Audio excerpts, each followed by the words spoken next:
Amigos televidentes, muy buenos días y como siempre nuestra gratitud por acompañarnos en otra propuesta de Palpitar Económico de Puntos de Vista. Hoy tenemos la grata compañía de la economista Ellen Pérez Ducey, con quien hemos acordado cuando la invitamos a hablar de un tema que apasiona mucho a economistas, empresarios, políticos, y es el proyecto de Presupuesto General del Estado 2026. Buenos días, Ellen.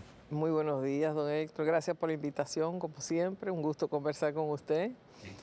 Como le dije en la introducción, vamos a hablar de esa propuesta de presupuesto para el próximo año, un presupuesto de alrededor de 1.6 billones de pesos. Parece mucho dinero. Hablar de eso 20 años atrás era como yo nunca no pensaba, y mira que yo tengo tiempo mirando estas cosas. mirando esas cifras presupuestarias. Bueno, usted sabe que los números por sí solos son engañosos, hay que verlo en términos relativos.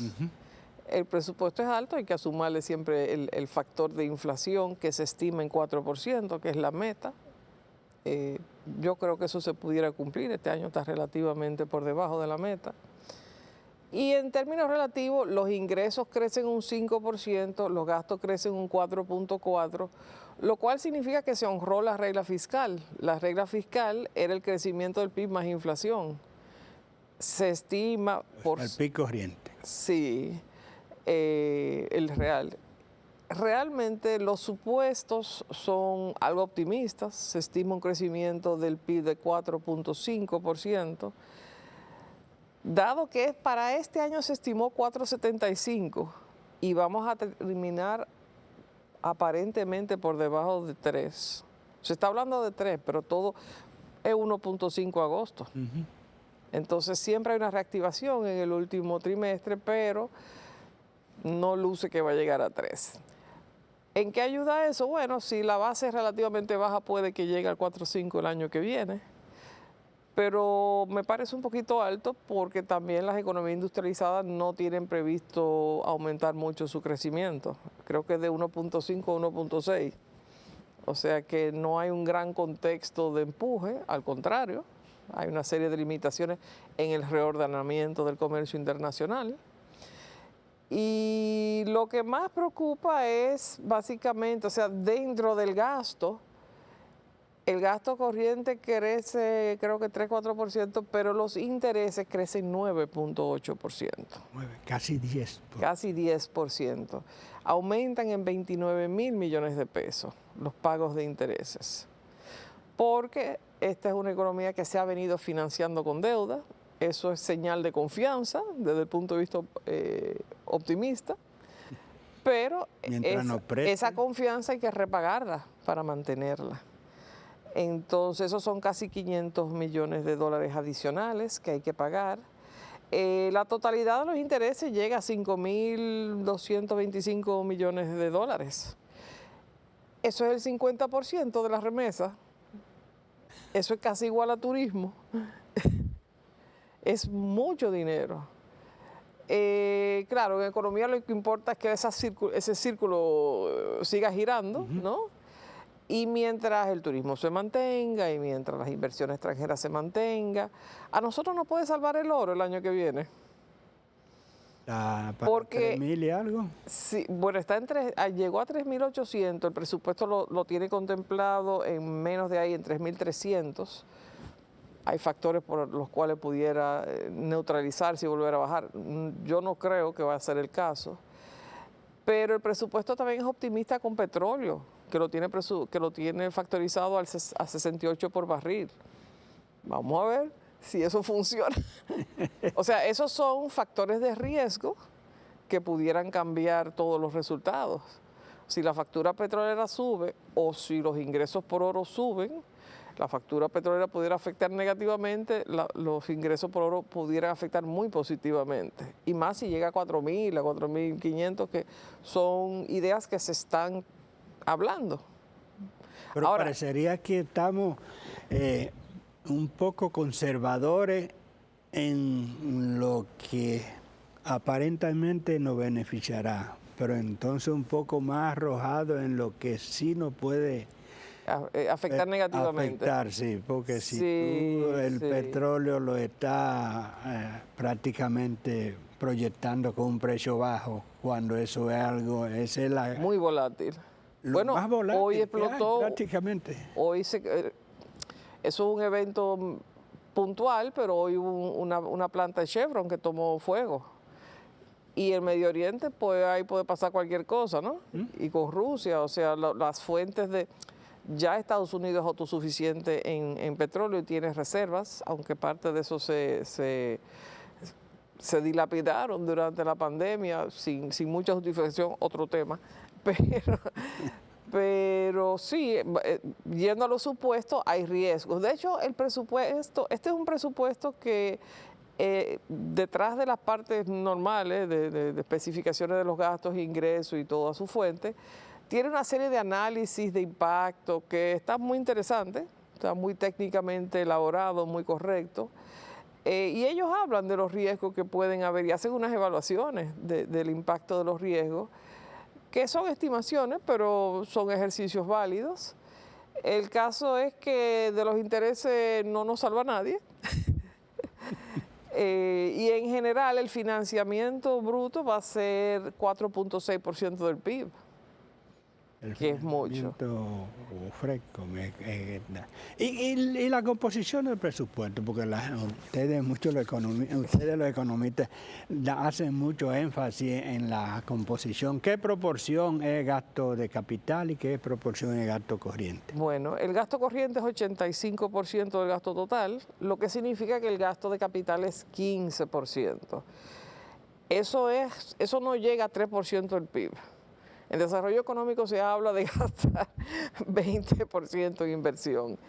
¿Qué es lo más llamativo del presupuesto? Que no es algo nuevo, por cierto. El gasto corriente excede los ingresos totales. Le voy a dar los números. El gasto corriente son 1.493 mil millones de pesos y los ingresos consolidados son 1.439. O sea, todos los ingresos apenas dan para el gasto corriente. ¿Cuál es la implicación de eso? Este país no tiene con qué invertir. Toda la inversión se hace con financiamiento. Y ese financiamiento es 70% externo, según está programado aquí. Ellos tienen un gráfico. El financiamiento externo son unos 283 mil millones de pesos. Que son 4.500 millones de dólares.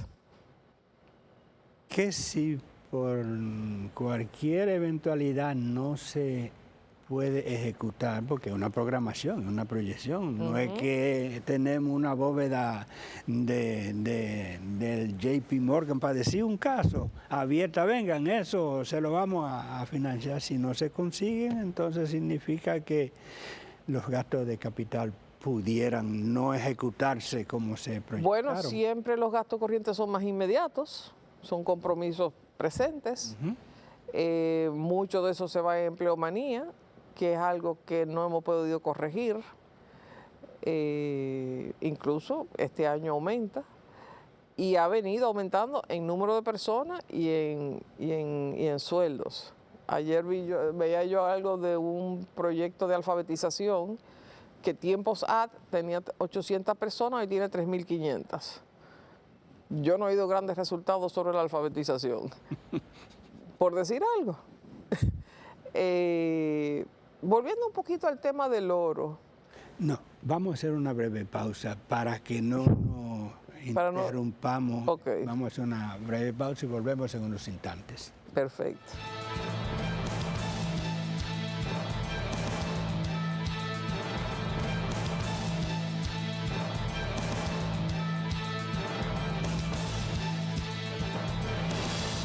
Brevemente. Continuamos la conversación con la economista Helen Pérez Ducey. Cuando concluíamos el segmento anterior, tú tenías una puntualización sobre los precios del oro? Bueno, si el precio del oro sube, importantemente, va a generar grandes ganancias para el país. Pero eso también significa que hay un contexto internacional adverso por lo general. Que es la razón por la cual nosotros debemos ampararnos en el oro como hedging, ¿no? Como contrapeso. Y yo vengo proponiendo hace tiempo que parte de nuestras exportaciones de oro no las paguen en oro y no en efectivo, porque valdría mucho la pena tener reservas en oro, lo cual no significa sacrificar los ingresos, porque uno puede contra oro tomar préstamos a tasas de interés más bajas incluso que los préstamos financieros normales. Entonces, este país que produce oro, que tiene una de las minas más grandes de oro del mundo, estamos entre las top 10, nosotros en eso nos hemos descuidado. Pero eso es una hipótesis. ¿Qué tiene de interesante? Que cuando el contexto es muy adverso, tú pudieras tener un fondo país, como hizo Chile con sus reservas, como hace Noruega con el petróleo. Cuando el precio está alto, guardan y lo usan para otros momentos. A nosotros nos serviría de equilibrio tener reservas en oro. Y si una de las cosas que uno observa, por ejemplo, en el gasto de capital, obviamente mirado por ministerios. El ministerio que más asignaciones tiene para gasto de capital es obra pública, 54.000 millones. El que segundo más tiene es presidencia, que tiene 33.000 millones. Más que educación. ¿Qué construye la presidencia? Más que el MIBED 21 y más que salud, que tiene 20. Hablábamos ahorita que no sabemos si en la OPRED o algo está, las construcciones de metro, algún tipo de cosa, obras grandes están bajo presidencia, pero eso delata un poco las deformaciones institucionales que tenemos, porque lo correcto es que las distintas obras o acciones del gobierno estén bajo los ministerios especializados en ese tipo de ejecuciones y no bajo presidencia, que se vuelve o se podría volver un poco discrecional y que además carga al presidente, que tiene muchas cosas que hacer, tal vez de especificidades que no es lo que le conviene. Pero bueno, ¿a qué viene eso? El ministerio que menos asignaciones tiene es minería, energía y minas. Y eso es una pena porque energía es un sector clave y minería es un sector del futuro. Nosotros tenemos el gran reto de hacer una minería lo más ecológica posible. En realidad este país tiene muchas reservas naturales, o sea, un alto porcentaje de tierra bajo como reservas naturales en relación al total de territorio, en relación a muchos otros países. O sea, en ese sentido estamos muy bien protegidos. Vi que aumentó el presupuesto de medio ambiente, eso me parece muy bien. Hay mucho trabajo que hacer, porque aunque luce esotérico, no lo es la base y el contexto de muchas otras cosas. Si nosotros no cuidamos medio ambiente, aquí no hay turismo. No. Un país sin agua, dígame usted. Un desierto. Y energía, obviamente, es un sector que se ha hablado mucho de las atenciones que amerita. Si uno mira el gasto funcional, la mayor proporción se va a servicios sociales, que es un buen indicador en términos de lo que son prioridades, pero lamentablemente la segunda categoría es intereses. Volvemos a intereses. Por el supuesto del crecimiento del PIB, el ratio de deuda-PIB se queda en 49% y la regla fiscal dice que hay que bajarlo a 40 para el 2035. Vamos a ir trabajando en eso, pero uno no ve claro cómo va aquello a prosperar si estamos básicamente obligados a seguirnos endeudando, porque nuestro esquema de pagos y de ingresos en divisas financieros para fines de endeudamiento público es de rollover. O sea, nosotros no bajamos capital. Busco y devuelvo. Prácticamente se netean. Entonces, Bueno, el equivalente a eso es la persona que con el sueldo paga la tarjeta de crédito y vuelve a estar Y vuelve y engancha. y es la única manera de ir al supermercado.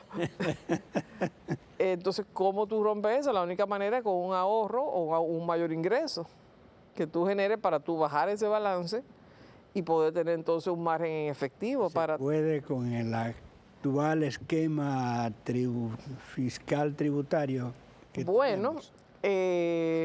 Tenemos un gasto tributario que es el nombre técnico de las exenciones y demás cosas, de 393 mil millones de pesos. Eso es casi un 4.5% del PIB. 0.528. Entonces, dirán algunos, bueno, esos 393 mil millones de pesos en exenciones es mayor al déficit, que dijimos ahorita que eran 278 mil. Obviamente hay exenciones que se ameritan. Este año caen las exenciones al impuesto sobre las rentas, pero aumenta patrimonio, cae arancel, pero aumenta hidrocarburos. Hay quienes han criticado mucho el hecho de que todavía estaba subsidiando los hidrocarburos. Y esos son retos cuya solución es sistémica. O sea, al final subsidiamos la gasolina porque originalmente el sistema de transporte público era individualizado, los carros públicos, entonces los padres de familia necesitaban eso para poder manejarse y no subir el costo de transporte al pueblo. Sin embargo, si se invierte en un sistema de tránsito masivo, que es lo que amerita una ciudad, a nosotros se nos ha olvidado que el desarrollo urbano no va con vehículos, los vehículos son para el desarrollo suburbano. Nadie en Nueva York tiene carro. Nadie en París tiene carro, porque es una ciudad tan densa que es realmente una minoría que tiene carro. El gran mercado vehicular es suburbano, que se desplaza de las afueras hacia el nódulo o en sus áreas. Y nosotros hemos propiciado, hablábamos ahorita de lo que eran los modelos de desarrollo urbano y cómo se han eliminado las rotondas. Hemos propiciado un modelo de desarrollo urbano sin elementos claves, como es el tránsito en masa, que te permitiría no depender tal vez tanto de ese subsidio a los hidrocarburos si las grandes masas laborales tuvieran cómo movilizarse. En un minuto nos da el tipo. ¿Qué otro elemento a ti te da por lo menos inquietud del presupuesto? No, yo sigo pensando mi posición original cuando hablamos de la reforma fiscal. No sé si a esto va a suceder una reforma fiscal de algún tipo. Eso se ha hablado, que tal vez más adelante se presente. Yo soy de lo que creo que sí. Yo creo que es imperativo la revisión del gasto, pero en este momento se ha vuelto un cliché hablar de la importancia del gasto de capital. Gastar por gastar no es solución. Si el gasto de capital, que debe aumentar, se invierte en proyectos sobrevalorados y además de mala calidad, uno está gastando 2 y 3 veces lo que cuesta. Cuando se hace una carretera y a los 6 meses hay que volverla a hacer o repararla y 6 meses después reparar, esa carretera no salió en el precio original. Ni está rindiendo lo que debería rendir por esa inversión. Entonces, yo creo que la clave en todo es cuidar el gasto. Y eso no es tan fácil como hacer un ejercicio en papel de, bueno, vamos a reducir esto en 5%. Es que hay que supervisar el gasto desde cerca, por lo que hablábamos.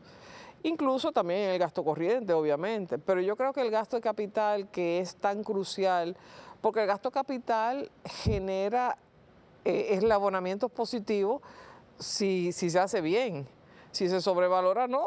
O sea, si se sobrevalora, no genera. O sea, eso se va a consumo, presumiblemente, de unos pocos individuos. Un gasto corriente disfrazado. Esa es la mejor descripción. O sea, hay que evitar que el gasto de capital se convierta en un gasto corriente disfrazado y que de verdad sea gasto de capital y que de verdad sea reproductivo, que genere eslabonamiento con elementos de oferta nacionales, que genere empleo, que genere una oferta de servicio y de bienes que realmente mejoren el entorno económico, que permita que las personas trabajen, invierten y hagan su comercio con más eficiencia. Helen, gracias por aceptar nuestra invitación. Ya yo te he dicho y te lo reitero ahora que esta es tu casa. Muy amable, muchas gracias, siempre agradecida. Bien. Y a ustedes, amigos televidentes, como siempre, la cita para el próximo domingo en otros puntos de vista. Hasta entonces.